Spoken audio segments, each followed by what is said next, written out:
There is a house at the end of Briar Creek Lane that nobody talks about anymore. Not the neighbors, not the county, not the detective I spoke to, who told me very politely, very firmly, to stop asking questions and move on. I could not move on because 3 months ago, someone slid a manila envelope under my apartment door with no return address, no name, nothing. Just a stack of printed documents inside, police reports, missing persons filings, a hand-drawn map of a floor plan, and a note on plain white paper that said 4 words. Find out what happened. So I did. The Mallory family moved into 14 Briar Creek Lane in September of 2018. Daniel, 39. His wife Carol, 36. Their twins Sophie and Ryan, both 9 years old. The house was a 4-bedroom colonial built in 1974. White siding, black shutters, a big oak tree in the front yard. Exactly the kind of house you drive past 100 times without a second thought. They were reported missing on March 3rd, 2019, 11 days after anyone had last heard from them. A neighbor called it in after noticing the mail had been piling up and the lights in the house had not changed in over a week. Same lamp on in the living room, same dark upstairs, day after day, same. When officers entered the house, they found dinner still on the stove, 4 plates on the table, chairs pushed back as if someone had just stood up mid-meal and walked away.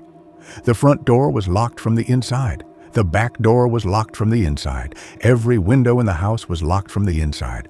Both cars were in the driveway. All luggage was in the closets. All 4 phones were on the kitchen counter in a neat row lined up as if placed there deliberately. The twin school bags were hanging on their hooks by the door. Nothing was taken. Nothing was packed. Nobody said goodbye to anyone. They were simply gone. Now, I want to tell you something the official missing persons report does not mention. Something I only found because the documents in that envelope included an interview transcript that never made it into any public filing. The Mallorys were not the first family to disappear from that house. They were the 3rd. I am going to start at the beginning. The house at 14 Briar Creek Lane was built in 1974 by a contractor named Willard Bowes, who sold it immediately after completion. He never lived in it. When I tracked down his grandson through county property records, he told me his grandfather had refused to talk about that house for the rest of his life, that he had built dozens of homes over 30 years, and that was the only one he would not drive past, that he had told the family once, only once, that something was wrong with the ground it was built on, that the ground did not want a house on it, that some land wants to be left alone. His grandson laughed when he told me that. A nervous laugh, the kind people do when they are repeating something that still unsettles them. The first family was the Oden. They bought the house in 1974 and sold it in 1989. 15 years. On the surface, completely unremarkable. But in a 1991 interview with a local paper about a neighborhood zoning dispute, Gerald Oden mentioned almost as a footnote that they had moved because the house made his children uncomfortable. His youngest son had started sleepwalking. Standing in the upstairs hallway at night, staring at the wall at the far end, near the window. Every night, same time, same spot. The boy had no memory of it in the morning. Gerald Oden died in 2009. His son, the one who sleepwalked, lives 3 states away now. I found him. I called him. He picked up on the second ring, and when I said the address, 14 Briar Creek Lane, he was quiet for a very long time. Then he said, "I have not thought about that hallway in 20 years, and I would really like to keep it that way." He hung up. He did not answer when I called back. The second family was the Praters. Robert and Patricia, 2 teenage daughters. They lived there from 1989 to 2003. In October of 2001, they filed a noise complaint with the county, citing unexplained sounds from inside the walls at night. A low rhythmic sound they described as breathing. The complaint was investigated and closed with no finding. They sold the house in 2003 and moved across the state. Patricia Prater died in 2011. Her husband, Robert, has not appeared in any public record since 2004. No death certificate, no address. No tax filings, no driver's license renewal, nothing. He is not dead on paper. He is simply not anywhere. The third occupant was a single man named Thomas Veer, who bought the house in 2003. He was a quiet man, kept to himself. Neighbors described him as perfectly normal for the first few years, friendly enough. Waved from the driveway, then around 2010 they noticed he had started keeping the curtains drawn all the time. Stopped coming outside much, stopped waving.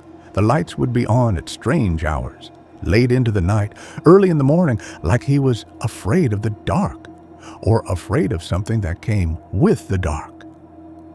Thomas Veer was found in November of 2017 by a mail carrier who noticed papers piling up on the porch. He had been dead for approximately 3 weeks before anyone checked. The cause of death was listed as cardiac arrest. He was 51 years old. He should have had decades left. But here is the detail that made me put the police report down and sit very still for a very long time. Thomas Veer was found in the upstairs hallway, standing upright, pressed flat against the wall near the window at the far end. His hands were flat against the wall behind him. His eyes were open. He had been there so long that by the time they found him, he had become part of the wall. That is not me being poetic. That is a quote from the first officer on scene. He had become part of the wall. The house was put up for auction, and the Mallorys bought it 14 months later. I spoke to Carol Mallory's sister. She is the only surviving member of the family anyone has been able to locate. She agreed to speak to me once on the condition I never contact her again afterward. I agreed. She told me Carol had called her on the evening of February 19th, 2019, the night before the family was last confirmed present. She said Carol sounded completely normal, happy even. They talked about small things. The kids' school play, a recipe Carol had been trying, nothing unusual. But right at the end of the call, right before they said goodbye, Carol paused and said something her sister did not understand at the time. She said, "Do you ever feel like a house knows you are in it? Like it has been waiting for you specifically?" Her sister laughed and said that sounded like something from a horror movie. Carol laughed too.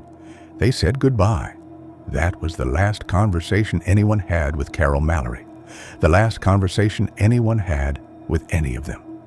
I asked Carol's sister what she thought had happened. She was quiet for a moment. Then she said, "I think that house collected them. I think it had been collecting people for a long time, and the Mallorys were just the ones nobody noticed missing soon enough."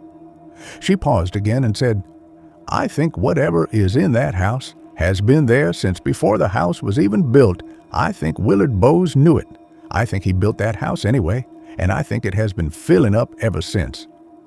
I asked her what she meant by filling up. She said, Thomas Veer was pressed against the wall when they found him.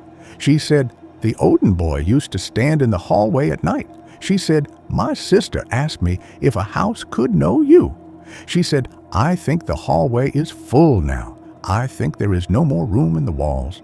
And I think that is why the Mallorys are not there anymore. Not because they left, because they were taken somewhere else to make room. She thanked me for listening. She hung up. I have not contacted her again. The house at 14 Briar Creek Lane was sold at county auction in 2021.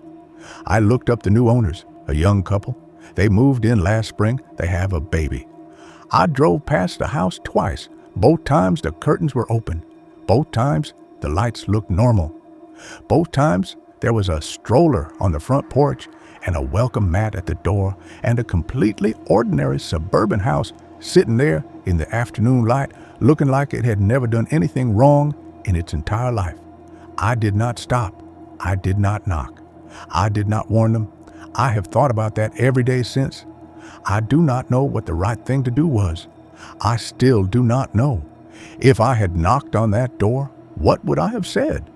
That the house is hungry? That the hallway collects people? That something has been pressed against that upstairs wall since 1974, waiting for the next family to move in and get comfortable and stop paying attention?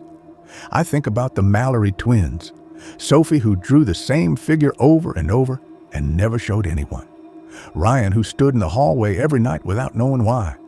I think about Daniel, who found all of this history and said nothing, because what do you say?